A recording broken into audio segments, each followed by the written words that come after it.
Okay, Melissa here, guys, and I talk about abortion on this channel.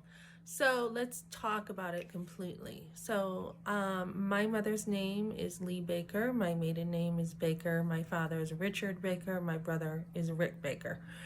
Um, so my mother, I had seen a post that she thought she was a wonderful mother. My Uncle Jim Cate, great Uncle Jim, had said, like, Happy Mother's Day to the wonderful mothers out there, and she had said thank you.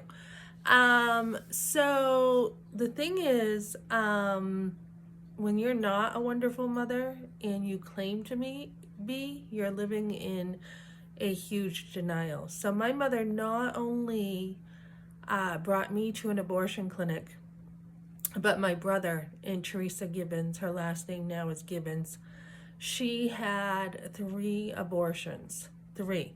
So when my own brother and my Aunt Kim and my mother brings me to an abortion clinic, that's not a wonderful mother.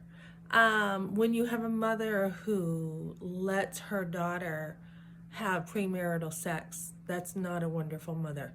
When your brother has had hundreds of girlfriends because his mother wasn't good to him when he was younger. My mother was not good to my brother at all. She was very mean to him. That's not a wonderful mother. So a lot of times the reason why I say this is abortion is covered. It's not only an abortion at the time, but it's covered by the whole entire family. And if you come out and say that abortion was wrong and you killed my baby, they'll twist it so that the whole family will, now not bother with you. And that's what I had to go through, because I stood up to my parents and said this abortion was wrong. I'm a Christian now. My father didn't like it. No, you're not doing whatever you want with my kids when they're young. So he disowned me. And that's the way it goes, right? And this is something that, at first I blamed, you can have the anger directed at the doctor and the lawmakers, which it should be, but you also want to pinpoint it and put the blame right where it belongs, which would be my mother and father, Richard Baker and Lee Baker. So for a time I was like, you know what, she had a hard life. She didn't finish school, but the truth is she is the way she is, and she chose.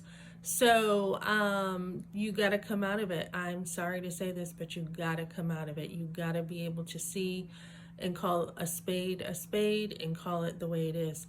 So she continues to live in denial. At one point I heard her heard the rumor that she told someone, oh, I couldn't support it. Really? You bring your daughter to a clinic and you sit there in a restaurant and do nothing and say it's going to be okay as your daughter is just like dying in pain. So this is just a relationship that never really was there with my mother. Of course, every little girl loves her mother when she's little, and admires her daddy when she's little. And then you grow up and you realize, wait a minute, this was evil. They sinned against you, but God meant it for good. So this is kind of what you're dealing with when you are continuing to heal from a forced abortion. You need to call it what it is and bring it to light and heal from that. So that's what I got for you now, guys. Thanks for joining me.